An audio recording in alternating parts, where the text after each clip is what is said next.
Antecedentes generales del derecho comercial. Buenos días, les habla Juan Carlos Tejero Medina, desde la ciudad de Bogotá. En la lectura de la unidad 1, se hará una breve reseña histórica de la evolución del derecho mercantil desde la época primitiva y cómo ella incursionó en Colombia a través de la influencia española, luego de la colonización, para luego poner en contexto las actuales características del derecho comercial posteriores a la independencia y con fundamento en la Constitución Política de 1991, y de paso, algunas técnicas de cómo pueden diferenciar los actos mercantiles de aquellos que son competencia de otras áreas del derecho privado. Es de suma importancia que se haga un estudio detallado del concepto de derecho mercantil o comercial, pues de este se derivan connotaciones trascendentales para la comprensión de quién es un sujeto comerciante o no. Antecedentes generales del derecho comercial. Reseña histórica. Evolución del comercio y del derecho comercial. Época primitiva. En sus inicios, el ser humano era nómada y no mantenía vínculos sociales con otros individuos, por lo que su subsistencia dependía exclusivamente de sí mismo. De allí que su promedio de vida era muy bajo y las necesidades básicas insatisfechas. Fue así como debió elaborar herramientas para su protección para la caza de animales, y su instinto de supervivencia lo llevó a descubrir el método para producir fuego, dándole un nuevo impulso a su desarrollo cognitivo y comportamental. Esta etapa se conoce como el período paleolítico. Ayala Scorza 2022. No obstante, la precariedad de sus condiciones lo obligó paulatinamente a formar o adherirse a grupos de su misma especie para compartir recíprocamente actividades y conocimientos que le permitiesen mejorar oportunidades de subsistencia en un ambiente hostil. Más aún porque la unión hace la fuerza y varias mentes piensan más y mejor que una sola. De esta manera nacieron las comunidades como organismos sociales en los que se distribuían labores como, por ejemplo, las mujeres se dedicaban a la recolección de semillas y plantas para el consumo humano y los hombres a la caza. Periodo neolítico, Ayala Scorza 2022. Paulatinamente, estas comunidades comenzaron a encontrarse entre sí con otras en diversos espacios geográficos, abriéndose a la posibilidad de intercambiar bienes y servicios excedentes y ampliar así su gastronomía y experiencias para facilitarse las condiciones de vida. Trueque. E ir aferrándose a las tierras óptimas para el cultivo de alimentos y la cría de animales para el consumo. Ambas actividades con un interés de dominio y disposición de los bienes. Sedentarismo. Ayala Scorza 2022. Lo interesante de la figura del trueque es que en sus inicios esta no tenía una connotación económica o lucrativa, sino de mera subsistencia, por lo que la equivalencia del intercambio se valoraba de acuerdo con la necesidad. Es decir, entre más se necesitaba algo para vivir era más valioso, independientemente de la cantidad o la calidad. De esta manera se establece el trueque como la primera práctica de intercambio equitativo de mercancías y que fue el modelo económico a nivel mundial hasta casi el año 2000 a.C. Ayala Scorza 2022. Ya para el periodo 2000 a.C., en Mesopotamia, surgió el dinero como medio para el intercambio de actividades y productos bajo una medida de cuantificación en oro. Se comenzó a evidenciar la especialización de labores como la agricultura, la ganadería, la artesanía, la construcción de inmuebles, el comercio, etc., con perfiles más sofisticados y todos con una finalidad lucrativa, por lo que el trueque perdió vigencia dentro de las prácticas comunes. Las actividades comerciales más ejercidas en dicho momento histórico eran el intercambio de alimentos, animales, pieles, medicamentos, herramientas, armas, textiles, metales, artesanías, piedras preciosas, esencias, especias y otras. León 2018. A inicios del milenio 2 a.C., nace la comunidad fenicia junto al mar Mediterráneo y se convierten en el primer grupo social en practicar el comercio fuera de sus límites territoriales, ejecutando sus prácticas mercantiles a través del transporte terrestre y marítimo. Podría decirse que fueron las bases para el posterior comercio internacional, pues se aventuraron a incursionar en el mercado portugués y veneciano a través del mar. León 2018. Se podría concluir que en esta etapa el comercio se consideraba una práctica exclusivamente humana, en la que un individuo conocido como comerciante daba o ponía a disposición de otro u otros considerados clientes o consumidores bienes y servicios a cambio de dinero o de algo cuantificable económicamente. Es decir, que nació como un acto bilateral, onerosos, con un fin claramente lucrativo o de enriquecimiento para el comerciante, quien era el intermediario entre la producción y el consumo. Ayala Escorza 2022. En lo que respecta a la India, para los siglos XIII y XII a.C., se instauró el Código Manú, considerado como un libro sagrado que establecía las reglas de conducta de su población seguidora y que regulaba el contrato de préstamo para transporte marítimo de mercancías bajo la denominación de gruesa aventura, que consistía en que el comerciante asumía la pérdida de su mercancía en el mar sin indemnización alguna por parte del transportador cuando el buque se hundía. Época antigua, 4000 a.C., 476 después de Cristo. Al surgir la institución de la ciudad-estado alrededor del siglo IV a.C., el sur de Mesopotamia, en el territorio sumerio, se dieron los primeros vestigios formales del derecho mercantil, pues allí se inauguraron las primeras prácticas comerciales como una institución que permitía poner en circulación bienes, servicios y capital.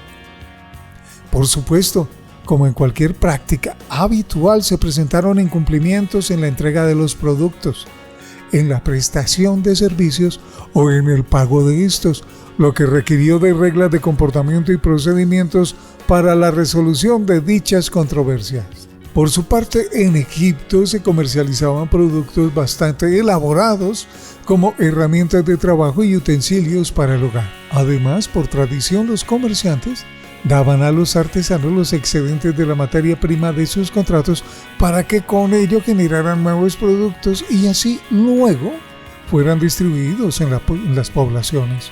El comercio en Asiria, pueblo de Babilonia de donde deviene el pueblo judío, era bastante avanzado, pues tenían bancos como entidades de financiación que requerían, por supuesto, la suscripción de contratos de préstamo de consumo y adicionalmente reglamentaron algunas modalidades de sociedades mercantiles.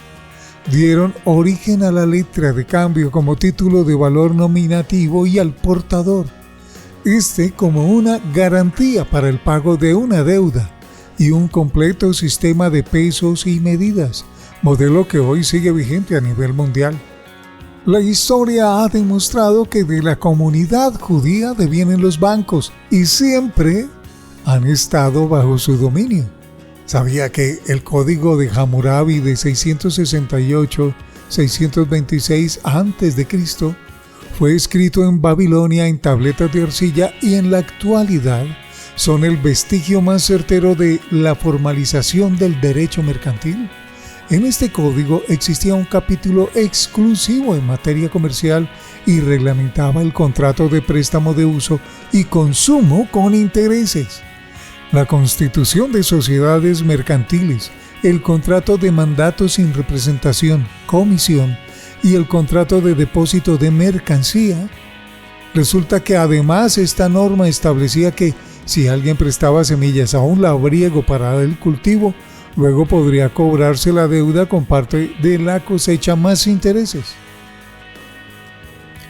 Por otra parte, en el Golfo Pérsico, año 3000 a.C., se constituyó la población semita, conocida como los fenicios, quienes realizaban comercio con Egipto bajo reglas establecidas en tratados, lo que hoy se conoce como una integración económica en materia de derecho internacional privado, y su principal aporte fue la institucionalización de los puertos y las factorías, entendidos los puertos en la actualidad como las zonas francas. Teniendo presente que el Golfo Pérsico pertenece a Grecia, es relevante mencionar los aportes que este territorio le dio al mundo entero. Por ejemplo, en Esparta y Atenas se reglamentó la navegación y el comercio marítimo. Ellos contaban con jueces comercialistas que decidían bajo los principios de equidad y buena fe.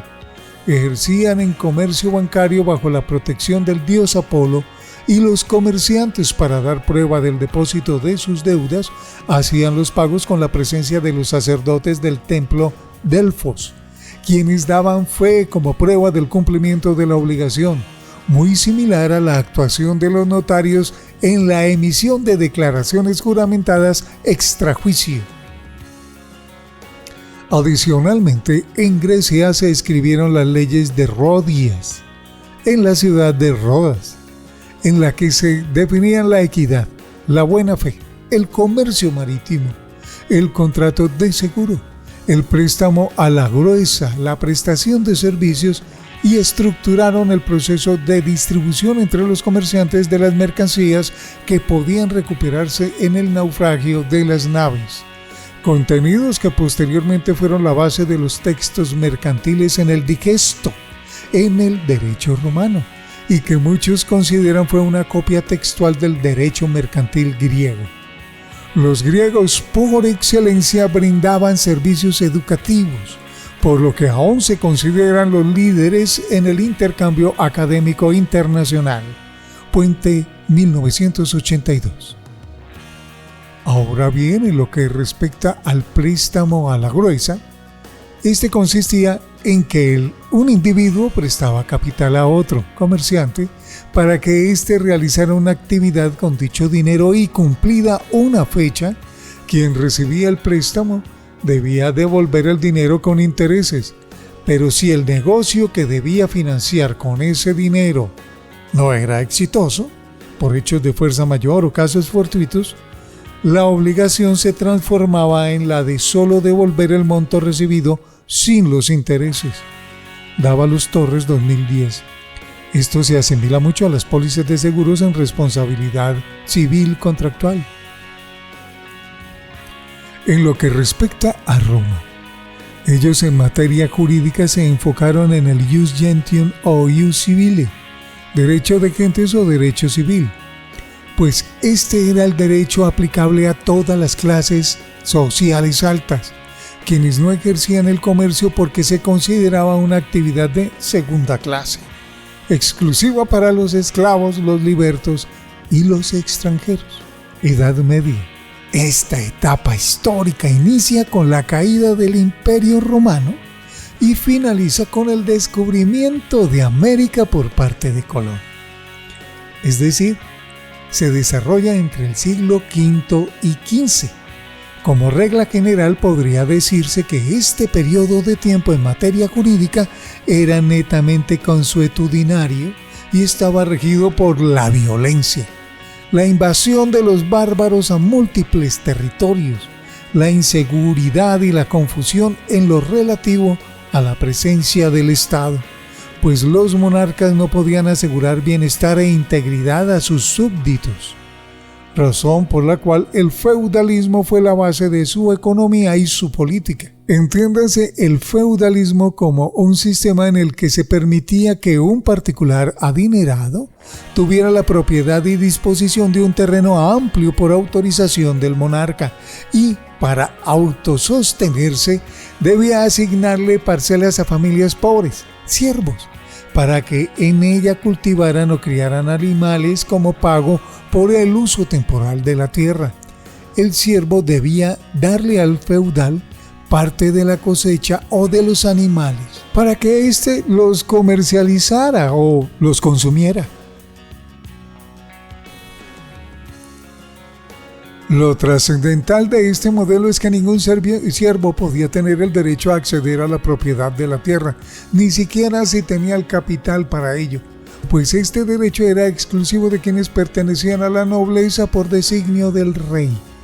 Ayala Escorza, 2022.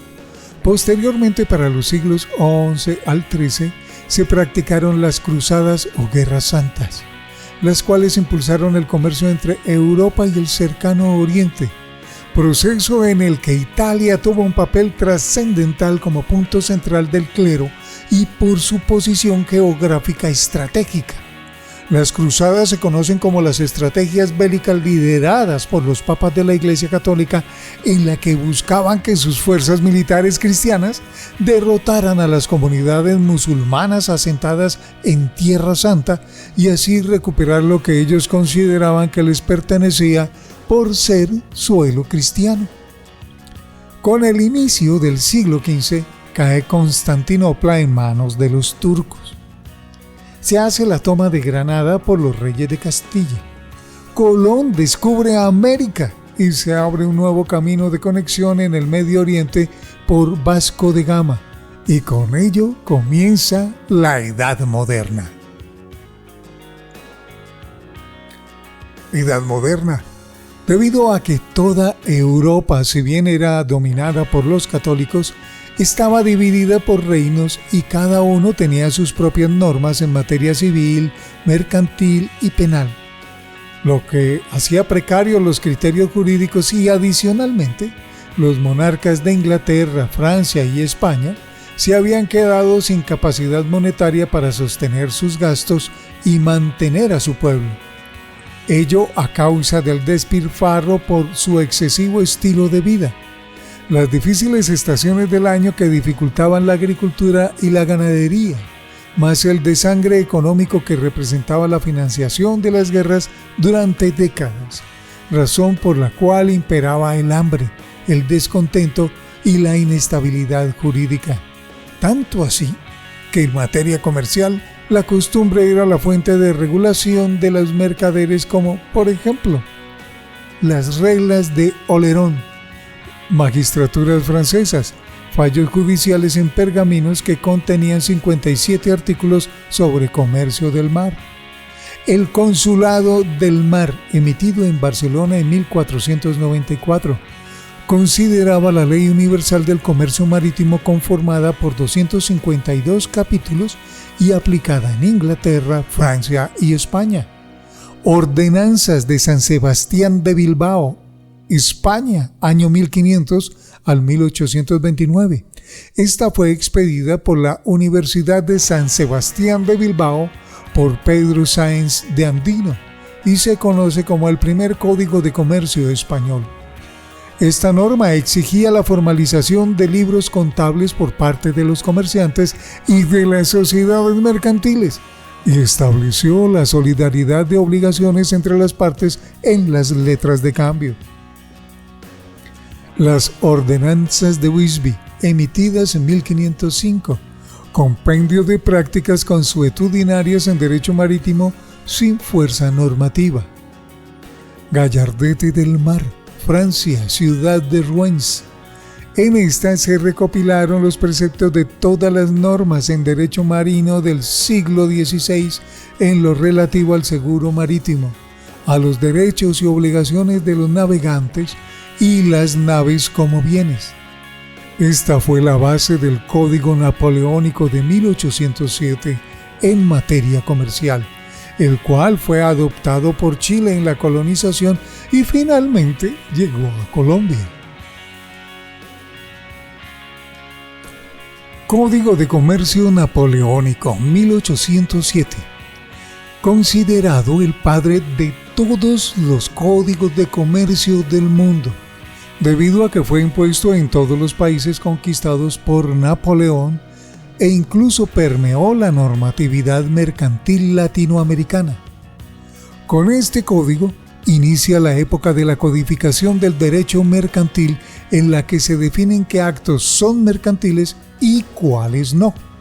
Se establecen las obligaciones de los comerciantes y se instituyen las solemnidades para el ejercicio del comercio formal. El Código de Comercio napoleónico constaba de 684 artículos que regulaban el comercio marítimo, la quiebra y la jurisdicción mercantil.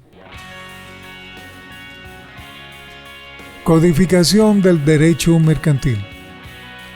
Las ordenanzas de San Sebastián de Bilbao, que era el primer código de comercio español, fue impuesta en Colombia en la colonización y aplicó en promedio desde 1509 y hasta 1853, pues hasta dicha fecha se expidió el primer código de comercio colombiano.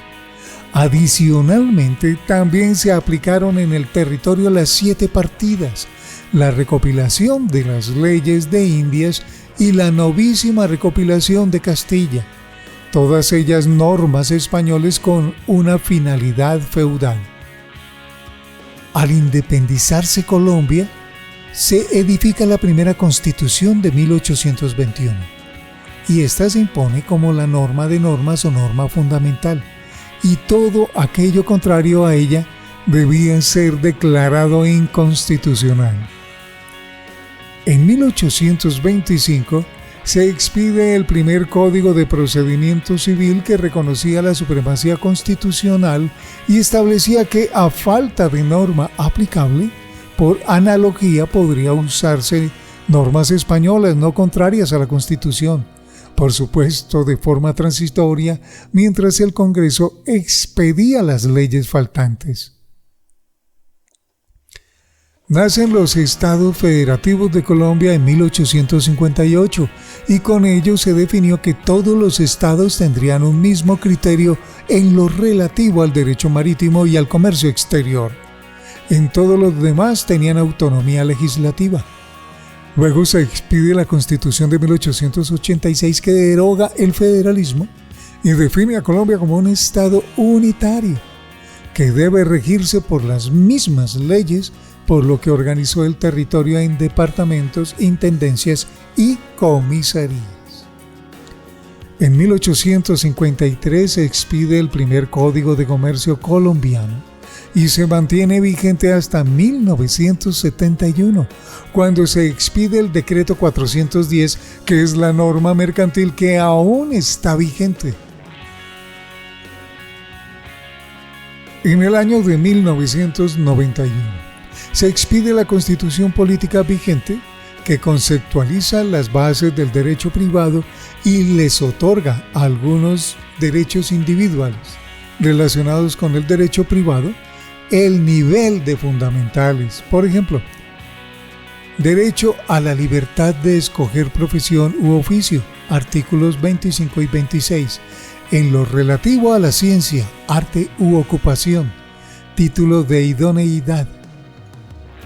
Inspección y vigilancia la ejerció riesgo social, teniendo en cuenta que el comercio es una ocupación o profesión empírica. Derecho a la libertad de asociación, artículo 38, para el desarrollo de actividades lícitas, sean civiles, comerciales, laborales o administrativas. Libertad, artículo 13, 15, 16, 28 y 53.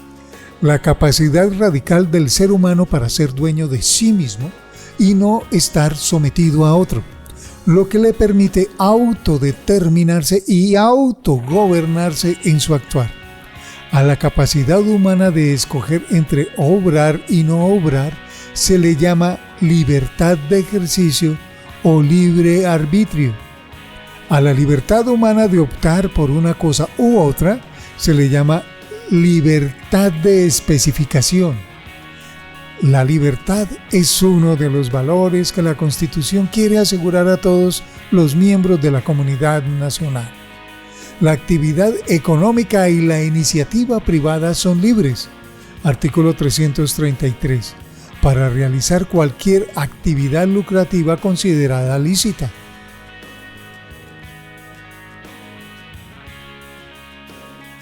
Principio de la autodeterminación. Principio de fuerza obligatoria del contrato pacta sunt servanda.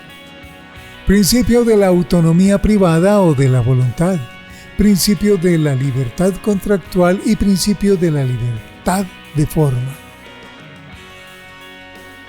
Ahora bien, partiendo de esos hermosos derechos y principios que nos ofrece la Constitución Política de 1991, se puede hacer una noción propia del derecho comercial.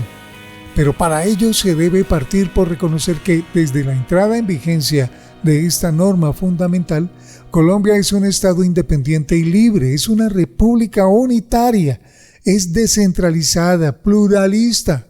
Su democracia es participativa.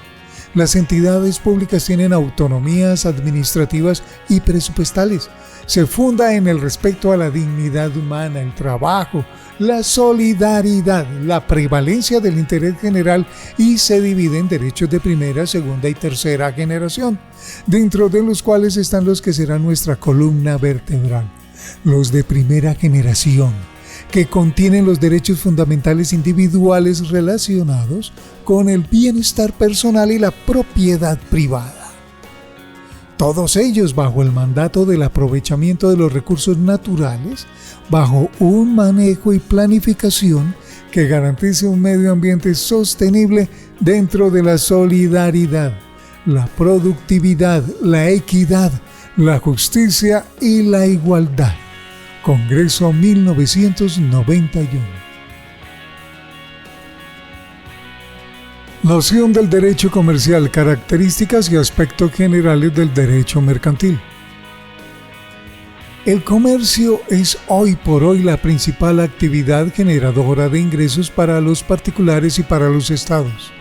De la riqueza que se genera tanto en el sector empresarial formal como en el informal, es que se definen los índices del Producto Interno Bruto, PIB o PIB, y los niveles de inflación. Es por ello por lo que su regulación es imperativa y la vigilancia de su ejecución no menos importante. En ese orden de ideas, el derecho comercial podría definirse como aquel ordenamiento que regula las relaciones jurídico-patrimoniales o actos jurídicos entre individuos que pueden ser personas naturales o jurídicas que realizan comercio de manera esporádica o habitual y que durante el ejercicio de dicha ocupación tienen una finalidad, causa u objetivo lucrativo o de enriquecimiento. Código de Comercio 1971. Ahora bien, partiendo del hecho que los negocios mercantiles tienen efectos a corto, mediano y largo plazo, el derecho mercantil regulará esos actos mercantiles mientras sus efectos jurídicos estén vigentes. En otras palabras, el derecho comercial es una rama del derecho privado que regula los actos de comercio, las empresas, la actividad del comerciante, los negocios y las cosas mercantiles. Para tener más claro de qué se trata el comercio que regula el derecho mercantil, vale la pena mencionar cada característica del concepto antes relacionado. Por ejemplo, relación jurídico-patrimonial. Este vínculo entre individuos que les genera recíprocamente derechos y obligaciones con efectos positivos o negativos respecto de los bienes de una o ambas partes. Entiéndanse los bienes como aquellos elementos tangibles como los muebles, de uso fungibles o comestibles, o intangibles e inmuebles como los derechos patrimoniales. Todos ellos cuantificables en dinero que hacen parte del patrimonio de una persona como un lote, una casa, un carro, una bicicleta, un título valor, una marca, una patente, un lema, el derecho de uso de una servidumbre, los derechos del beneficiario de una fiducia, el derecho de uso de una franquicia, el derecho de explotación de una concesión, etc. Código de Comercio 1971.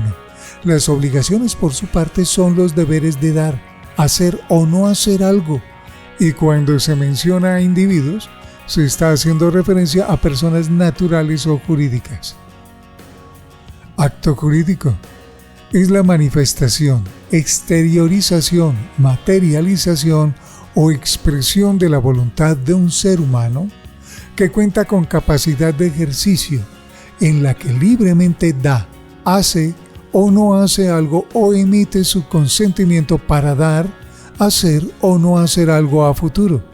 Código Civil 1887, artículo 1495.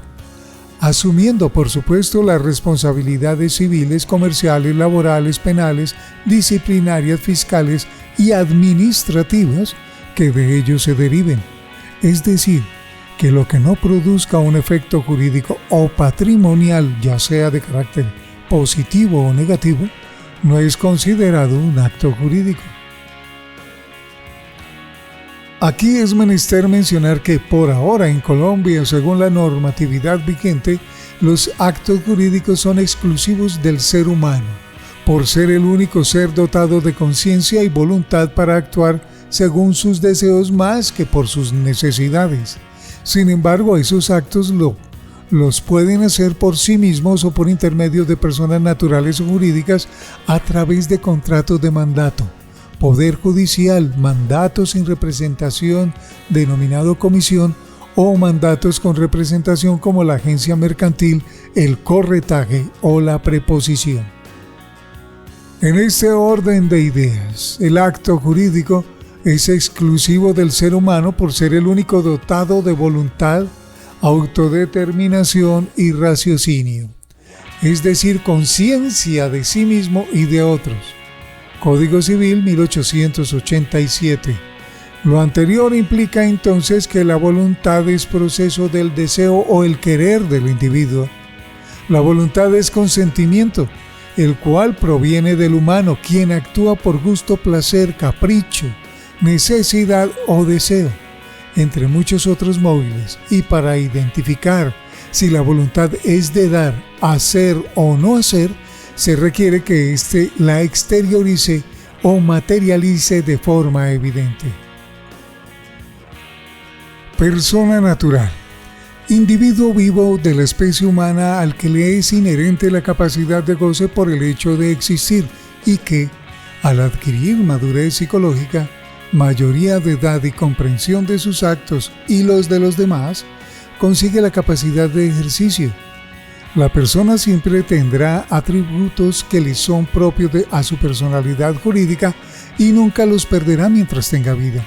Estos son el estado civil, la nacionalidad, el nombre, la capacidad jurídica, el patrimonio y el domicilio.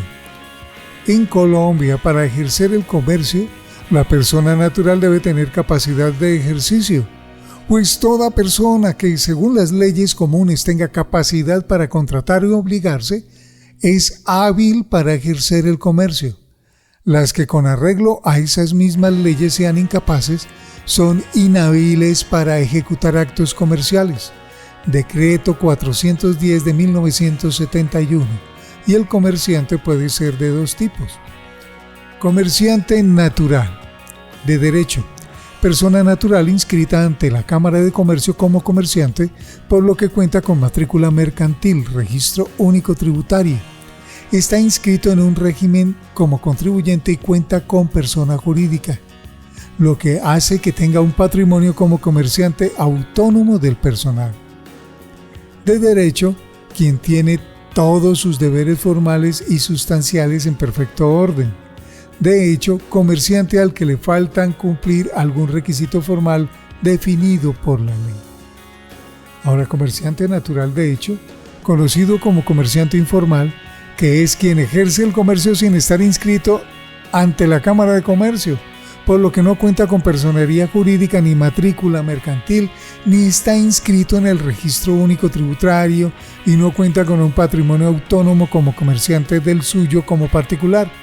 Estos también pueden asociarse con otras personas naturales para realizar el comercio informal, pero todos se harían solidaria e ilimitadamente responsables entre ellos por los perjuicios que sus actos generen. Persona jurídica. Es un ente creado solemnemente ante una entidad pública o privada designada por el Estado, por la voluntad de uno o varios individuos con capacidad de ejercicio y quienes asumirán la representación legal y la administración de esta o la delegarán en terceros, quienes además le otorgan por contrato o acta de constitución la capacidad para que realice actos jurídicos por ellos, es decir, a su nombre y cuenta. Las personas jurídicas pueden ser de derecho público y de derecho privado. Persona jurídica de derecho público: el Estado, los departamentos, los municipios, los distritos, los territorios indígenas, las entidades descentralizadas, las empresas públicas y de economía mixta. De derecho privado, las sociedades civiles, entidades sin ánimo de lucro como fundaciones, corporaciones, instituciones, iglesias, organizaciones no gubernamentales, etc.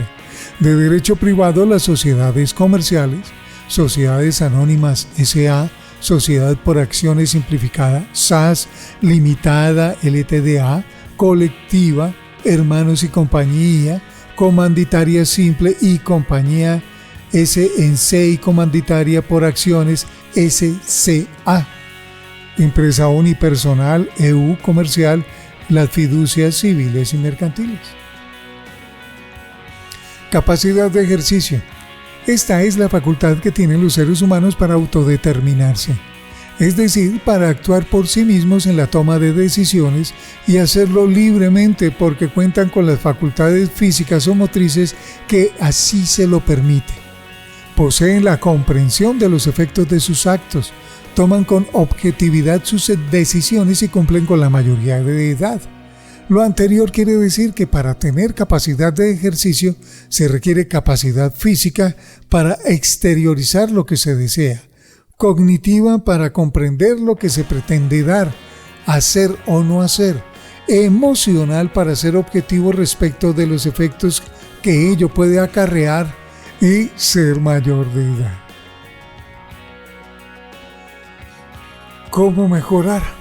A continuación se mencionarán algunos tipos de capacidad relativa o incapacidad absoluta, por lo que se sugiere primero revisar la Ley 1996 de 2019. Imagina que Florencia Plazas es una mujer de 27 años, médica profesional, sin ninguna enfermedad mental y bastante inteligente, pero tuvo un accidente y quedó en estado vegetativo, por lo que perdió el habla, la motricidad y cualquier movimiento corporal de manera absoluta. De tal manera que, si bien puede escuchar y comprender todo lo que se le dice, no tiene manera de hablar o exteriorizar su consentimiento, escribir o hacer señas. En este caso, la incapacidad de Floricienta Plazas será absoluta debido a una limitación física que no le permite tomar ninguna decisión y necesitará de alguien que disponga de lo que es mejor para ella según la ley, mientras se recupera de dicha situación, pese a que es mayor de edad y su salud mental y emocional están en perfectas condiciones. En el siguiente caso tenemos al señor Juvenal Martínez, quien tiene 40 años. Es docente universitario en ingeniería mecatrónica. Es sumamente inteligente, más que el promedio de humanos. Además cuenta con una excelente salud física y mental, pero posee una grave compulsión por el juego de paquinco. Durante mucho tiempo gastó todo su dinero en dichas máquinas de juegos de azar y, a causa de ello, tuvo que declararse insolvente e hizo pasar necesidades a su núcleo familiar. En la actualidad, él está en terapia de grupo para controlar sus compulsiones a gastar dinero en casinos, por lo que, si bien puede trabajar y hacer cosas de la cotidianidad como cualquier humano, y de hecho es un esposo y padre amoroso, se le limitó la libertad de disposición de sus ingresos. En este caso, Juvenal tiene capacidad pero relativa, con una limitación específica derivada de una interdicción por disipación, por lo que será necesario de un apoyo que le ayude solamente con el manejo de sus ingresos. En el siguiente evento tenemos a Carlos Chen Morales. Él tiene 21 años y es contador público. Es soltero y vive solo y es muy exitoso en su trabajo. tiene una excelente salud física, emocional y mental. Sin embargo, desarrolló una grave enfermedad autoinmune que afectó gravemente sus cuerdas vocales y la motricidad de sus dos manos, por lo que Carlos no puede hablar ni escribir. El médico dijo que sería una limitante temporal, probablemente de 6 meses a 1 año, siempre y cuando asista habitualmente a terapias, pero mientras tanto requerirá de alguien que le brinde un apoyo como intérprete, ya que Carlos no conoce aún el lenguaje de señas y no puede escribir, pero sí tiene la capacidad para activar un dispositivo que le permite organizar algunas frases. Como Carlos es mayor de edad y tiene capacidad cognitiva y emocional perfecta, requiere de un apoyo, pues su capacidad es relativa solo en materia de comunicación. Pero si en otro evento Carlos no pudiera comunicarse de ninguna manera, necesitaría de alguien que tomase las decisiones por él, pues se trataría de una incapacidad absoluta. Finalmente tenemos a Cirila Slim Sarmiento. Ella tiene 28 años. Nació con un raro tipo de síndrome de Down, por lo que su comprensión de las cosas es como la de una niña de 2 años. Tanto así que no ha desarrollado el habla y tampoco sabe leer o escribir. Si bien su capacidad motriz es perfecta y ya es mayor de edad, no tiene comprensión de su entorno y emocionalmente sigue siendo una bebé. El caso de Cirila pertenece a la incapacidad absoluta y necesitará de alguien que tome el 100% de las decisiones por ella. Comercio es una actividad en la que uno o más sujetos realizan actos jurídicos dirigidos a poner en circulación bienes y servicios a cambio de un lucro, enriquecimiento, ganancia o utilidad, por lo menos en favor de uno de ellos en relación negocial. Esto quiere decir que para que un acto sea mercantil, se requiere que una de las partes actúe con una finalidad lucrativa y que el negocio esté dirigido a generar dicha ganancia. Así ello no ocurra en la ejecución del acto. Decreto 410 de 1971, artículos 621, 626 y 627. Una manera de identificar que algo genera lucro o pretende conseguirlo es cuando se comercializa un bien o un servicio por un valor más cuantioso que el que pagó o le costó al comerciante que lo oferta. Pues bien, en ese orden de ideas, le deja un margen de ganancia o pretende dejarlo. La palabra comercio, empresa y negocio mercantil son sinónimos. Para dar mayor claridad a lo antes descrito sobre los sinónimos, debe asimilarse la empresa a una actividad, es decir, que es un verbo y no un sustantivo. De esta manera, la empresa es la actividad por medio de la cual se ponen en el mercado cosas para que alguien las adquiera y pague por ello, generando un lucro. Y esta actividad consiste en fabricar y producir o transformar y o poner en circulación y o administrar bienes o custodiar bienes o prestar servicios, etc. Decreto 410 de 1971 es una actividad lucrativa lícita. No puede realizarse a través de una profesión liberal en cabeza de persona natural. Es una actividad económica organizada. Comerciante es la persona natural que realiza de manera habitual y empírica una o más actividades comerciales, siempre con una causa o fin lucrativo o de enriquecimiento. Es decir, que el comerciante se profesionaliza en el comercio con la práctica de la actividad lucrativa. Decreto 410 de 1971. Los términos de comerciante y empresario son sinónimos, pues el empresario es quien realiza la actividad mercantil con una causa lucrativa.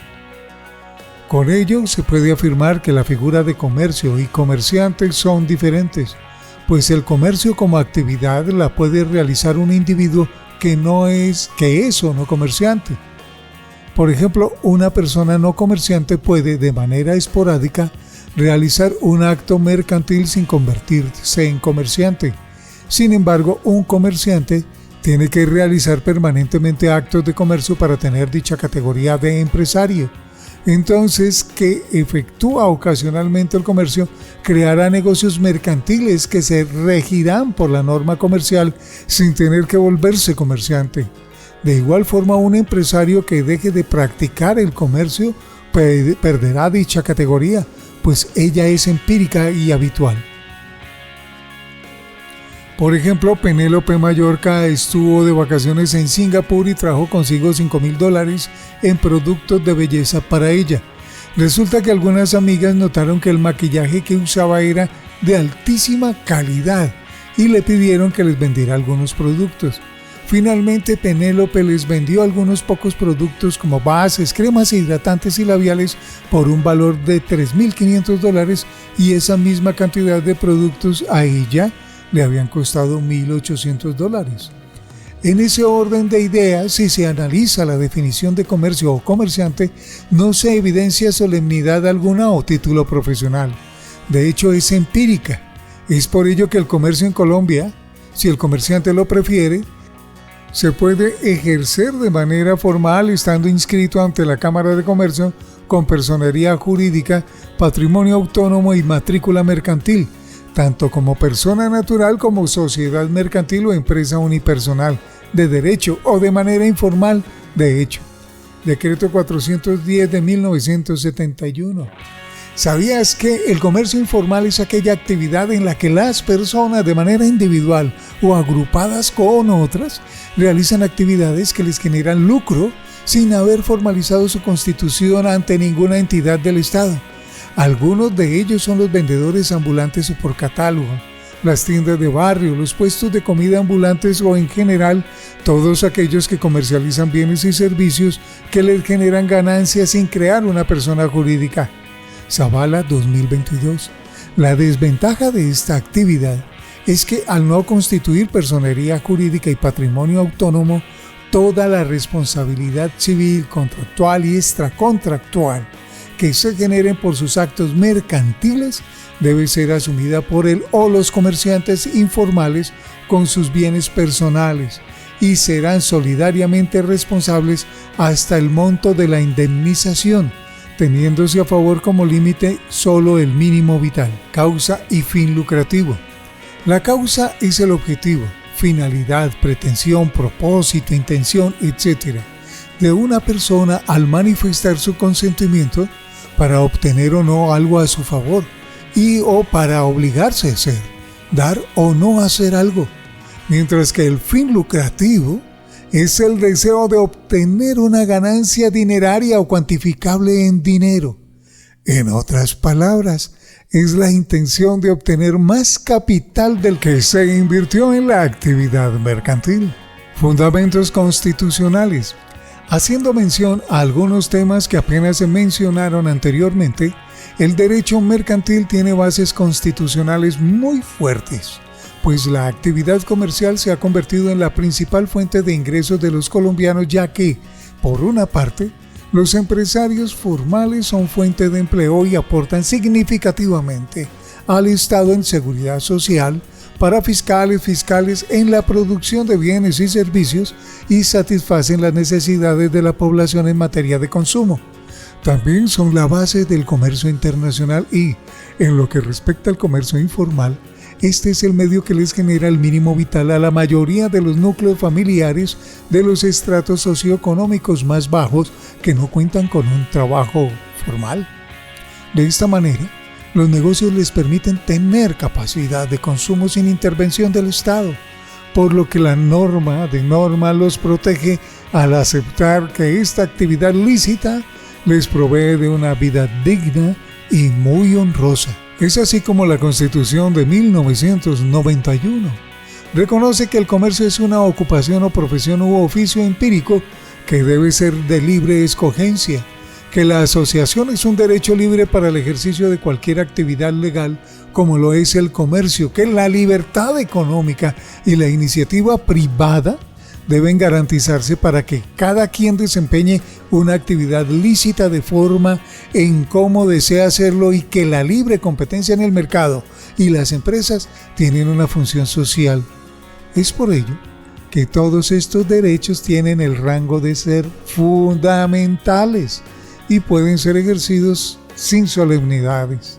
No obstante, quien quiera formalizarlo tendrá beneficios adicionales de parte del Estado. Diferencia entre el acto mercantil y el acto civil. Si se parte por concebir el derecho privado como un área del derecho que regula las relaciones jurídico-patrimoniales entre individuos y que se subdivide en dos ramas, de las cuales una, que es el derecho comercial, que tiene por competencia solo las relaciones patrimoniales mercantiles, y por otra parte la civil, que abarca las relaciones patrimoniales destinadas a la adquisición de bienes y servicios para el uso y el consumo personal, familiar y o doméstico, se podría concluir que el derecho privado tiene dos ramas autónomas que, en algunos asuntos, se apoyan, pero que se regulan por normas diferentes y tienen un objeto de regulación disímil. Código Civil 1887. Derecho privado se subdivide en dos ramas: derecho civil sin ánimo de lucro, derecho mercantil con ánimo de lucro. El derecho civil sin ánimo de lucro regula las relaciones patrimoniales entre los individuos que no son comerciantes y abarca todo lo que tiene que ver con el intercambio de bienes y servicios, estos para su uso y consumo personal, familiar y o doméstico. A su vez, los asuntos más comunes que regula son el estado de las personas, sus bienes, sus obligaciones, su estado civil, las sucesiones, el ejercicio libre de la profesión liberal, etc. Un ejemplo de los actos que regula el derecho civil serían la compraventa de víveres para el hogar, el arriendo de un predio para vivienda urbana, el matrimonio civil, un mandato civil, la adquisición de un vehículo para el uso civil y personal, la compra de electrodomésticos para la casa, la profesión en ejercicio de un título profesional o profesión liberta por parte de una persona natural. Por otra parte, el derecho mercantil regula las actividades patrimoniales que generan ganancias monetarias para una de las partes.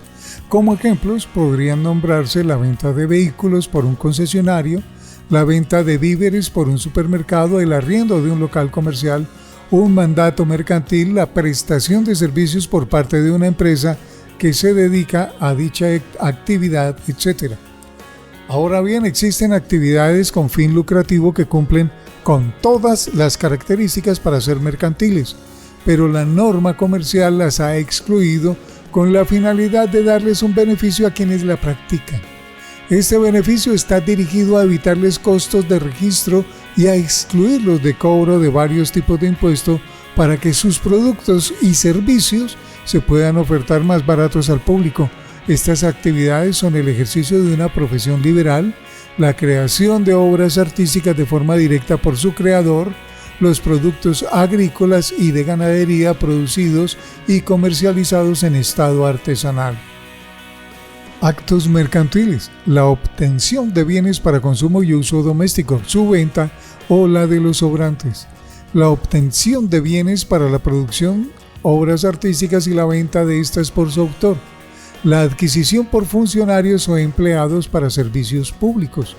La venta de los campesinos o ganaderos de los productos de sus cosechas o ganado en su estado natural, siempre que no se hagan por medio de una empresa legalmente constituida. Las prestaciones de servicios propios a las profesiones liberales. La razón por la cual se excluye del comercio la obtención de bienes y servicios para el uso y consumo personal, familiar y doméstico tienen que ver con la destinación, pues al obtener bajo cualquier modalidad contractual algo para el uso o consumo, implica que la causa de quien adquiere no es lucrativa, sino de satisfacción de una necesidad personal, pues el bien o servicio no va a enriquecerle sino a darle una mejor calidad de vida. Como cuando se arrienda un inmueble para vivir, se compra una motocicleta para ir al trabajo, se compra una finca para el descanso de la familia o se asiste al dentista para una limpieza bucal. Esto no quiere decir que quien haya dado la propiedad o el uso de esos bienes o preste el servicio no lo haga con fin lucrativo como comerciante, ya que al hacerse una compra en el supermercado, el comprador está adquiriendo cosas para su consumo y el vendedor está sacando un lucro de esas ventas. Y en el arriendo podría ser que el arrendador sea una inmobiliaria y el arrendatario quien habitará el bien por un tiempo, etc. Desde esa perspectiva, en un mismo acto alguien puede estar realizando un acto civil y la otra parte uno mercantil. Y si ese es el caso del comerciante, se le aplicarían las normas mercantiles y a quien adquiere para uso o consumo las normas civiles. Y el ente competente para conocer del tema es el juez comercial, ya que éste conoce las dos áreas del derecho. En lo relativo a la obtención de productos o insumos para la creación de obras artísticas y su posterior comercialización de forma directa por su fabricante, se debe iniciar por afirmar que de los insumos se encuentran excluidos del comercio por no estar aún transformada en una obra, es decir, no está destinado a generar lucro en dicho estado, pero cuando se transforma en un producto final denominado mercancía, sí. Y en lo que respecta a la obra artística, la exclusión se da para promover al artista independiente, al artista empírico, al artesano, al indígena y al campesino que fabrica sus obras de manera tradicional y las vende directamente a sus clientes desde su taller o su hogar o en las calles de forma ambulante o en el mercado de pulgas o en las ferias artesanales o en las plazas de mercado sin usar intermediarios, galerías, almacenes o cualquier establecimiento abierto al público, ya que al mediar cualquiera de estos últimos, el acto se transforma en mercantil. De lo comentado en el párrafo anterior se deduce por analogía que la adquisición de cualquier insumo o materia prima para la fabricación de mercancías, mientras ésta aún no se haya transformado en un producto comercializable o transferible para sacarle un lucro, puede considerarse un bien no mercantil, como la masa cruda que aún no se ha transformado en arepas o la carne molida que no se ha preparado como hamburguesa, o la fibra de carbono que aún no se ha transformado en bicicleta, etc. Cuando la agricultura y la ganadería son realizadas de manera artesanal, también se excluyen del comercio debido a que el proceso que estos realizan para la siembra y cosecha y cría y o sacrificio de los animales y sus derivados se hacen de manera tradicional sin la mediación de procesos industriales. Y el Estado debe garantizar que las costumbres ancestrales de las comunidades autóctonas de la nación se mantengan intactas y no se permeen o transformen por las nuevas prácticas del modelo capitalista. En lo que se respecta a las profesiones liberales, estas son aquellas que se adquieren producto de un título de estudio académico que luego es acreditado por el Estado a través de la certificación de un diploma o acta de grado que da fe de que se cuenta con la idoneidad en conocimientos y prácticas en una ciencia o disciplina específica. Decreto 410 de 1971, artículo 26. Esta exclusión se hace debido a que los estudios universitarios a nivel técnico, tecnólogo, técnico profesional y profesional es costoso y debe asumirlo el estudiante y su familia antes de poder ejercer, por lo que se permite practicar la profesión de manera personal bajo la figura de contrato laboral o prestación de servicio civil y de esa manera brindarle la oportunidad de recuperar a mediano y largo plazo la erogación académica realizada previamente, además de incentivar la profesionalización de los colombianos. Consejo de Estado, sentencia 1323 de 1991. En la academia jurídica se tienen tres vertientes para usar a elección del jurista con la finalidad de identificar si un acto es civil o mercantil, es decir, para determinar la competencia del asunto. Vertientes del derecho privado. El primero, criterio objetivo. Para que un asunto sea comercial se requiere que el acto sea de comercio, es decir, que materialmente pretenda generar o genere un lucro o que la persona que realizó el acto jurídico sea comerciante inscrito en el registro mercantil. Criterio subjetivo. En este criterio se requiere que la persona que realizó el acto aparentemente comercial, siendo o no comerciante, haya tenido en la celebración del negocio una causa lucrativa y de enriquecimiento. Criterio mixto. Esta es la vertiente de Colombia e implica que para definir la competencia del acto jurídico se tienen en cuenta cualquiera de los dos criterios anteriores o los dos siempre y cuando puedan demostrarse. Referencias: Ayala Scorza, MD 2022, Derecho Mercantil, URE Editores. Código Civil, Ley 57 de 1887, 20 de abril. Código de Comercio, Decreto 410 de 1971, 16 de junio. Consejo de Estado, Sentencia 1323, Libardo Rodríguez. Constitución Política de Colombia, 1991, 7 de julio. Dávalos Torres, MS 2010, Manual de Introducción al Derecho Mercantil, UNAM. León C.A. y Cisneros C. 2018, Historia del Derecho, Corporación de Estudios y Publicaciones. Puente A.F. Derecho Mercantil, Banca y Comercio. Zavala T. 2022, Derecho Comercial, Lectura Fundamental en Derecho Corporativo, Módulo Institución Universitaria Politécnico Gran Colombiano. Autora Tatiana Dulima Zavala Leal, asesor pedagógico Luisa Esperanza Rincón, diseñador Carlos Bermúdez Andrade. El material leído pertenece al Politécnico Gran Colombiano. Agradecimientos profundos a todos los autores del derecho mercantil y comercial, del derecho civil, que han aportado todas sus ideas, conceptos, jurisprudencias, análisis y tiempo de vida para darnos esta ilustración tan hermosa. Muchas gracias a todos. Les habló Juan Carlos Tejero Medina desde la ciudad de Bogotá.